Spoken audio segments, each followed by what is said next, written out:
En realidad nunca quisimos tener un perro, solo queríamos echar un vistazo, solamente echar un vistazo. Y Tessie era la más pequeña y la más joven y también la más débil. Entonces el criador me dijo, toma, esta pequeña siempre se queda con las ganas, y me la puso en los brazos. Ella dejó de llorar y claro, se me encendió el instinto de madre.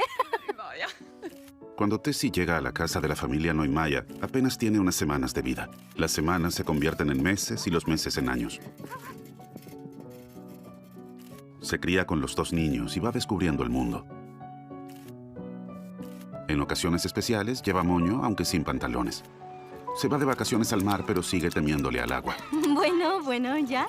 Por la mañana comparte el desayuno familiar y por la noche duerme a los pies de la cama matrimonial. Con los años, las vivencias se convierten en álbumes de fotos llenos de recuerdos. Los niños se hacen adultos y Tessie envejece. Dormilona. ¿Dónde estás? ¿Estabas soñando? El día que Tessie cumple 14 años, Jana Neumeier descubre que no está bien. La veterinaria dijo, es cáncer de mama. Y ahí... no piensas mucho más. Ven, vamos a anunciarnos. Tessie debe ser operada de urgencia. Ya te imaginas, ¿verdad? Tessie, tienes que ser fuerte. Aguanta. En la clínica, Kai Rediger, el veterinario en jefe, y su equipo luchan a diario por salvar a los animales. Cuando en un caso lo das todo, lo intentas todo y el animal sobrevive, te sientes muy bien. En estas instalaciones se han salvado innumerables vidas. A otras hubo que ponerles fin. Ahí en el cajón tenemos un paquete grande de pañuelos descartables y a veces los usamos nosotros mismos.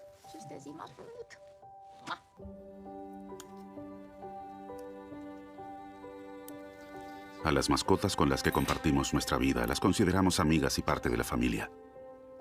Todas son especiales y haríamos cualquier cosa para que estén bien.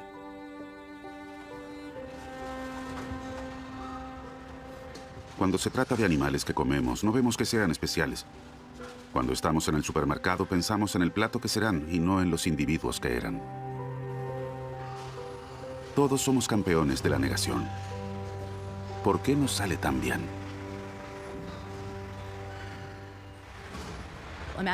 Imagina que estás comiendo una suculenta hamburguesa y cuando le das un mordisco, la persona a tu lado dice, por cierto, no es carne de vaca, sino de Golden Retriever. Lo más probable es que eso que considerabas alimento, ahora lo veas como un animal muerto. Lo que segundos antes te parecía delicioso, ahora te parece repugnante. Y es probable que, en lugar de seguir comiéndote la hamburguesa, quieras tirarla. Porque el carnismo no te ha condicionado a pensar que los Golden Retriever, o los perros en general, son comestibles. Carnismo es el término que propone la psicóloga estadounidense Melanie Joy para describir nuestro vínculo contradictorio con los animales. Suponemos que solo las personas veganas y vegetarianas se rigen por un sistema de creencias. Pero la única razón por la cual aprendemos a comer cerdos y no perros, por ejemplo, es que también nosotros nos regimos por un sistema de creencias en lo que respecta a comer carne. En el mundo actual, comer animales ya no es necesario para sobrevivir. Con excepción, claro, de quienes no pueden elegir como personas de bajos recursos. Pero mucha gente tiene la libertad de elegir. Si comer animales ya no responde a una necesidad de supervivencia, entonces es una elección, y las elecciones siempre responden a creencias. En gran medida, nuestras verdades se basan en creencias. Creemos lo que dicen los libros escolares. O que los médicos saben cómo funciona nuestro cuerpo. O que los físicos pueden explicar por qué la luna no se cae del cielo. Pero de la misma manera aprendemos a creer que los varones no pueden usar falda, que las mujeres no pueden ser astronautas y que los cerdos son comestibles. La mayoría de las veces obedecemos lo que nos enseñan nuestros padres y la sociedad sin cuestionarlo. A medida que crecemos, hacemos menos preguntas ingenuas y nos resulta más natural la lente con la que vemos el mundo.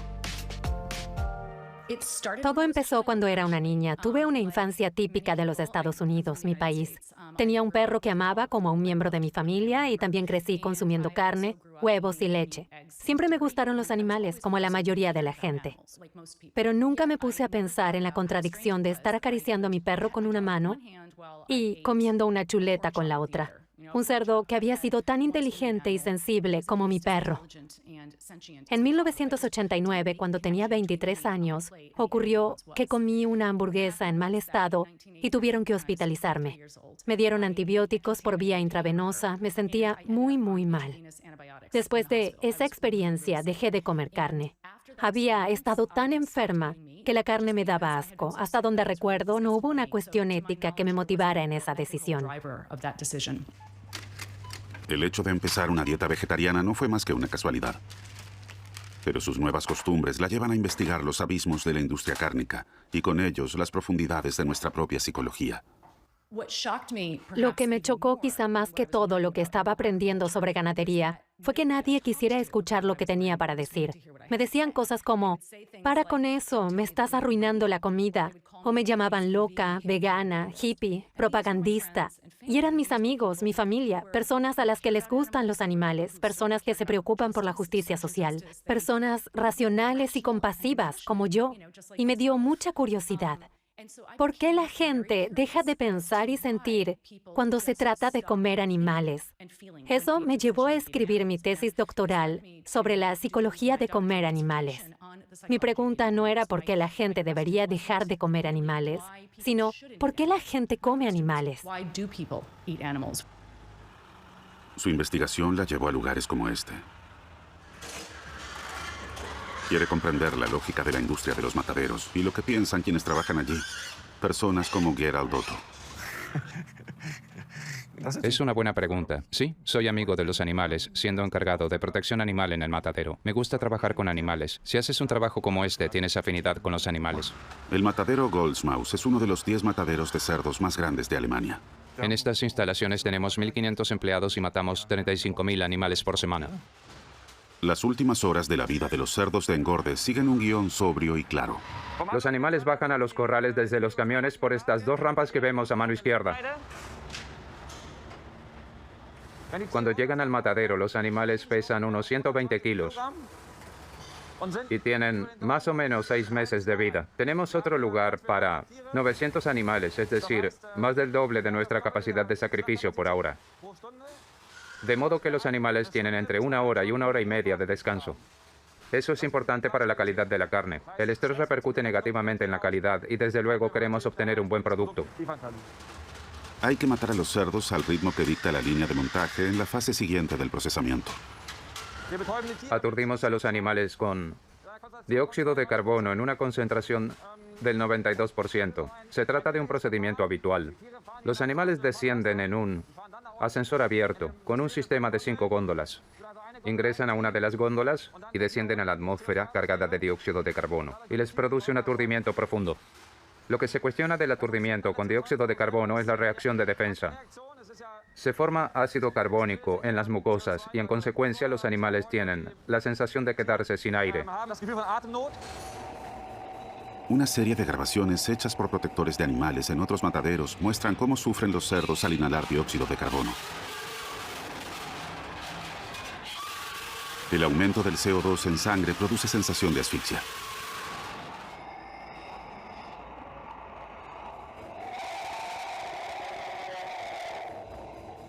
Por esta razón el método se sigue investigando, pero todavía no existen alternativas que puedan implementarse en la práctica. Hasta que eso cambie, solo aquí se somete a este procedimiento a 1.7 millones de animales por año. Luego de esto viven como mucho 70 segundos más.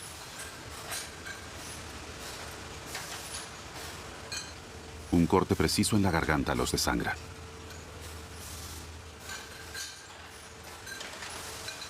De seres vivos pasan a ser cortes de carne. Aprendemos a creer que un cerdo no es más que un cerdo y que todos son iguales. El carnismo nos enseña a mirar el ganado en términos abstractos, sin ninguna individualidad o personalidad propia. Sí, podemos comer animales. Por supuesto que debemos hacerlo de manera responsable. Y si es así, opino que está bien comer animales porque es un alimento valioso. Pensamos en los animales de forma abstracta y por eso nos resulta más fácil tolerar la violencia que se ejerce contra ellos. Opino que cada persona puede y debe alimentarse como quiera. Es un mito la creencia en una jerarquía de valor moral según la cual ciertos individuos o grupos son más dignos que otros de consideración moral, de ser tratados con respeto. Imponerle al consumidor de carne lo que está bien hacer es un punto delicado. El carnismo es lo que se denomina un sistema dominante de creencias o ideología. Está tan extendido que sus preceptos se vuelven invisibles, están inscriptos en el tejido mismo de la sociedad. Son aceptados y reproducidos por las principales instituciones sociales. Si crecemos dentro de un sistema dominante de creencias como el carnismo, interiorizamos sus preceptos, aprendemos a mirar el mundo a través de la lente del carnismo. Melanie Joy afirma que en sus entrevistas con productores y consumidores de carne se repiten una y otra vez los mismos patrones. Aprendemos a justificar el consumo de carne en la medida en que consideramos ciertos mitos como hechos. Hay toda una mitología alrededor del carnismo, pero todos esos mitos se reducen a lo que llamo las 3 Ns de la justificación, que comer carne es normal, natural y necesario. ¿Pero acaso no es cierto esto? Por ejemplo, ¿no es algo natural? ¿No es cierto que somos carnívoros por naturaleza? En términos biológicos, el ser humano es omnívoro. El historiador Ilya Steffel-Bauer investiga la historia cultural de la carne. Pero la mayor parte de nuestra existencia como especie fuimos principalmente carnívoros. Steffel-Bauer remonta el debate actual sobre el consumo de carne a los inicios de la humanidad. Donde mejor puede observarse eso es en la forma de nuestro tracto digestivo. Nuestro intestino está diseñado de tal manera que, a diferencia de los gorilas o los chimpancés, no se nos da muy bien absorber nutrientes de alimentos vegetales con bajo contenido energético, por ejemplo, hojas. Nuestro intestino más bien está hecho para absorber nutrientes de alimentos predigeridos, lo que puede tener que ver con el uso del fuego. Pero funciona aún mejor para absorber proteínas y alimentos grasos, y eso nos lleva a la carne. Nuestros antepasados, los australopitecinos, probablemente se alimentaban de manera semejante a los chimpancés, sobre todo de frutos, tubérculos y hojas. Pero hace más de 2 millones de años, por el continente africano se extienden las sabanas y nuestros antepasados abandonan la selva. Poco después pierden su pelaje, y estos simios sin vello desarrollan la asombrosa capacidad de sudar más que cualquier otro animal. Según la hipótesis de la carrera de resistencia, la sudoración y la falta de pelaje dan cuenta de nuestro deseo primitivo de comer carne. Piensa en África. Eres un gran mamífero, hace mucho calor, hay mucha sequedad. Hay pocas fuentes de agua, te alimentas de hierba y cosas así. Debes comer constantemente para consumir la cantidad suficiente de hierba y así obtener la energía necesaria. Sumado a beber agua para mantenerte con vida en la sabana, estás ocupado todo el tiempo. En eso consiste tu existencia como gran mamífero y te sobrecalientas muy rápido. De pronto aparecen unos mamíferos pequeños, una especie de simios con un aprovechamiento eficiente de la energía, que no se sobrecalientan tan rápido y que además tuvieron la idea de llevar agua consigo para no depender de las fuentes. Y lo único que deben hacer es no dejarte en paz a ti, un gran mamífero con tendencia a sobrecalentarse. Te impiden beber agua, te impiden descansar y te impiden refrescarte. Al cabo de muy poco tiempo te mueres de deshidratación. Es decir, que nuestros antepasados protohomínidos no necesitaban hacer otra cosa que ser increíblemente molestos.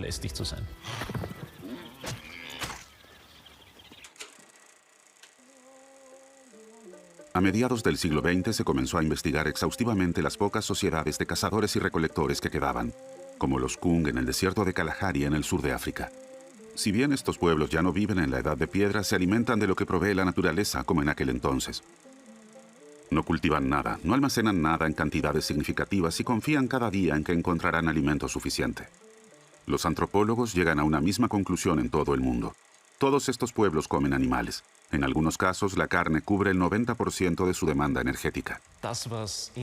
Los alimentos que más tarde en tiempos de la agricultura sedentaria tendrán un papel importante, como los granos y tubérculos ricos en carbohidratos, como el trigo o la papa, no existen en la alimentación de estas personas. Durante más de 1 millón de años, la alimentación de nuestros antepasados prácticamente no se modifica. Incluso con el surgimiento del Homo sapiens y su expansión por todos los continentes, el mundo sigue en manos de cazadores y recolectores. Hasta que unos 14.000 años atrás, un acontecimiento en el cercano oriente lo cambia todo. Las personas se hacen sedentarias. Y sucede algo muy particular. Mientras son nómades, solo pueden llevar consigo un número limitado de bebés que aún no saben caminar. Y de la misma manera solo pueden llevar un número limitado de personas mayores con movilidad reducida. Prácticamente todas las sociedades de cazadores y recolectores tienen sus mecanismos para mantener cierto equilibrio en ese sentido. Por un lado, controlan su reproducción para no tener más hijos de los que pueden mantener, y por otro se encargan de que los ancianos, cuando terminen convirtiéndose en una carga, ya no sigan siéndolo. En el momento en que son sedentarios, ya no hace falta. Ya no tienen un hijo cada 4 años, sino cada 2. Y cualquiera que prestó atención en matemáticas sabe lo que eso significa. Al cabo de muy poco tiempo, la población comienza a crecer exponencialmente. Para alimentar a esa población en rápido crecimiento, las personas comienzan a practicar la agricultura. Por primera vez, no solo toman lo que la naturaleza provee por casualidad, sino que producen su propio alimento en forma deliberada. Y así estas personas desarrollan un arsenal inaudito de tecnologías agrarias. Domestican toda clase de animales y plantas y perfeccionan esas plantas. Se dedican al cultivo y la cría intensivos. Y se expanden. Los agricultores tienen un índice medio de expansión de unos 20 kilómetros por generación.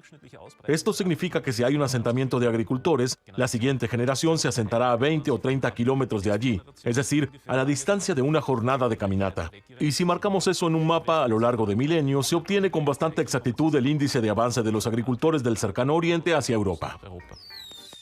Con la revolución neolítica también cambia radicalmente la alimentación de las personas.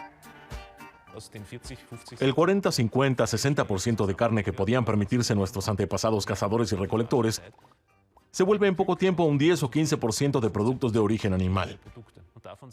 Y de eso la mayor parte ya no es carne, sino otros productos de origen animal como huevos o leche.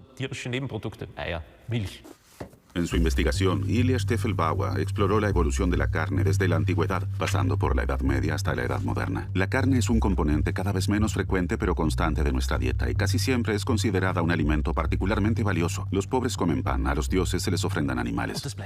Y eso se mantiene hasta fines del siglo XIX y XX en muchas regiones. Aquí en Europa Central y en otras zonas germanoparlantes hasta el fin de la Segunda Guerra Mundial. ¿De qué vive la gente? Principalmente del pan de cada día, es decir, de carbohidratos de algún tipo. Pan, fideos en el sur, papas, albóndigas de pan o de papa, lo que sea, carbohidratos de algún tipo. Todo lo demás es guarnición. La carne y verdura que se consume es en proporción la menor parte. Y por eso estamos tan ávidos de carne. No es solo un alimento que nos gustaría consumir en cantidades mayores debido a nuestra historia tribal. Dada su escasez durante tanto tiempo, se ha convertido en un alimento de gran prestigio. Hace 150 años en los Estados Unidos se expande el ferrocarril y da pie a la siguiente revolución en la dieta. Transportar animales en tren desde los estados del sur a las grandes ciudades es económico. La carne de res se convierte en un alimento de masas. En Chicago se construye el primer matadero moderno. Todos conocemos la historia de Henry Ford y su línea de ensamblaje, o sea, la cadena de montaje donde se arman los autos. Henry Ford tomó esa idea de los mataderos. En la primera industria con cinta transportadora no se montaban autos, sino que se descuartizaban reses. A más tardar después de las 2 guerras mundiales, en los países industrializados se establece lo que hoy llamamos la dieta mixta occidental. El tiempo del milagro económico implica la explosión del consumo de carne en Europa. El problema, que no se hace esperar, es que no compensamos esta explosión del consumo de carne adaptando el resto de la dieta al modelo de los cazadores y recolectores. Al contrario, de golpe comemos mucha más carne, pero seguimos consumiendo tantos carbohidratos como antes y comiendo muy poca verdura. Ya conocemos las consecuencias. La historia de nuestro desarrollo como humanidad demuestra que las condiciones de vida determinan nuestra dieta al menos tanto como nuestros genes. En qué medida somos carnívoros depende de cuánto nos remontemos en el pasado. Comer carne puede considerarse algo natural, pero ¿también es necesario? ¿Somos como los leones, que no pueden hacer otra cosa?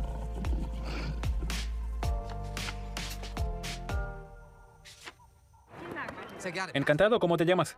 Karina, de acuerdo. Nico Rittenau es nutricionista, autor de bestsellers y vegano convencido. En sus libros promueve un cambio fundamental de nuestras costumbres alimenticias.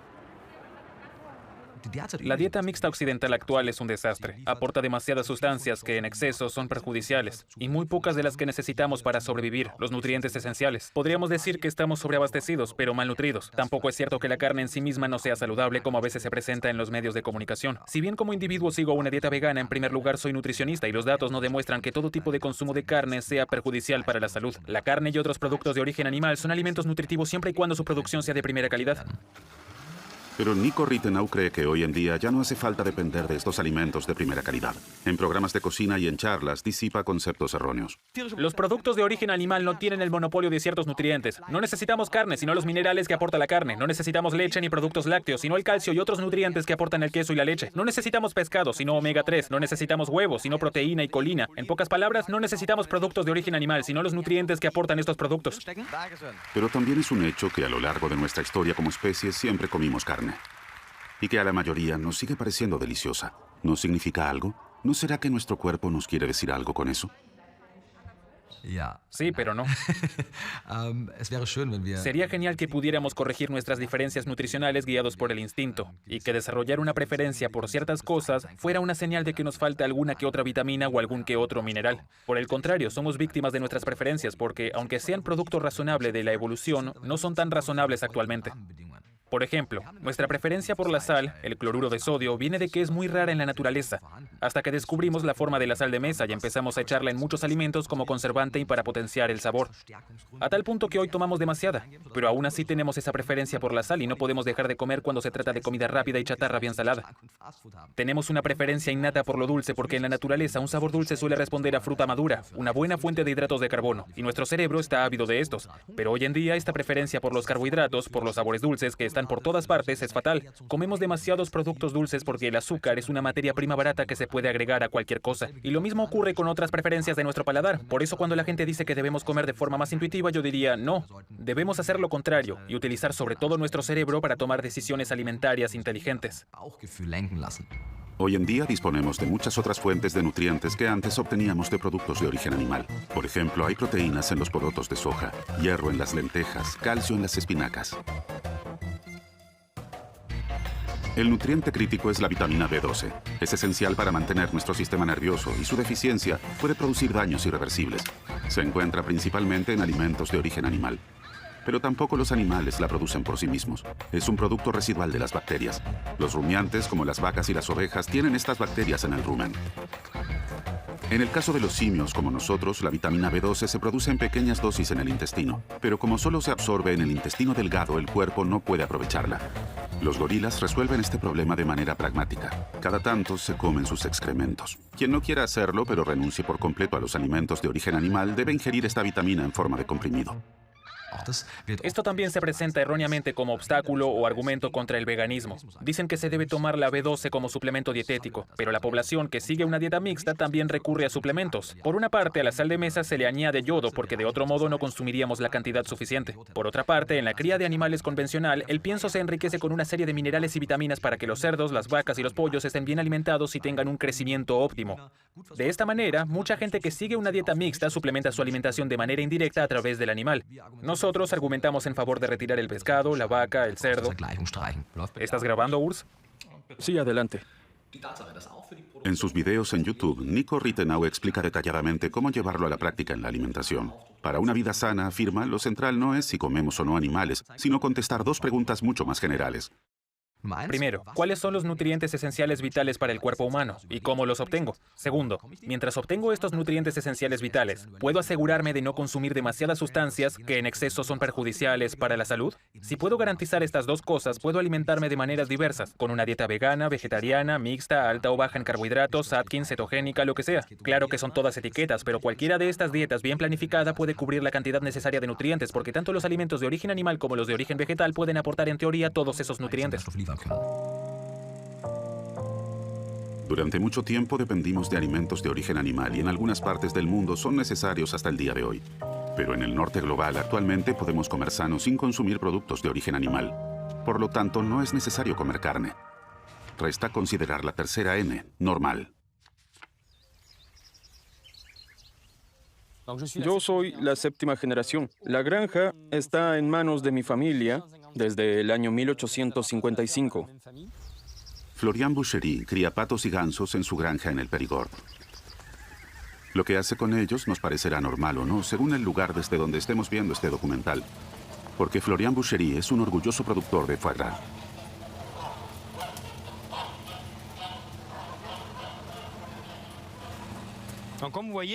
Como ven, se ceba hasta la parte inferior del cuello y por eso es importante preparar bien al animal durante la cría.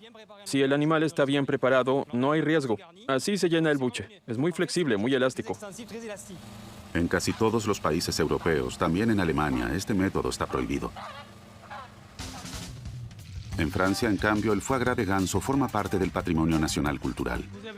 Hay puntaje para las distintas categorías, por la presentación, la temperatura, la originalidad. En el concurso Challenge Foie Gras de París, cocineros de todo el país presentan sus recetas más originales con este ingrediente a un jurado de renombre. Mi cocina es una cocina de la memoria. Se inspira en mi padre, que cada Navidad servía un plato llamado manzana con foie gras. Aunque esta tradición recibe cada vez más críticas también en Francia, mucha gente de todas las generaciones asocia el foie gras con los olores de la infancia y la sensación de calidez en Navidad. En las culturas carnívoras de todo el mundo, la gente aprende a clasificar un puñado de animales como comestibles y todos los demás como no comestibles o incluso desagradables de comer. Y en todo el mundo, la gente tiende a considerar que sus decisiones acerca de qué animales come o qué animales son comestibles son racionales, mientras que las decisiones de otras culturas les resultan irracionales y muchas veces incluso indecentes y repugnantes. Que algo nos parezca normal o no depende de la cultura y de la época en la que crecimos. Muchas cosas que hoy rechazamos antes eran normales. La normalidad en sí misma no es un valor. Cuando un comportamiento deja de considerarse una necesidad, se convierte en una elección. Y cuando un comportamiento es una elección y no una necesidad, adquiere una dimensión ética que antes no tenía. Por lo tanto, nuestras típicas respuestas a la pregunta de por qué comemos carne no son más que formas de evitar una pregunta incómoda. ¿Es moralmente correcto comer animales?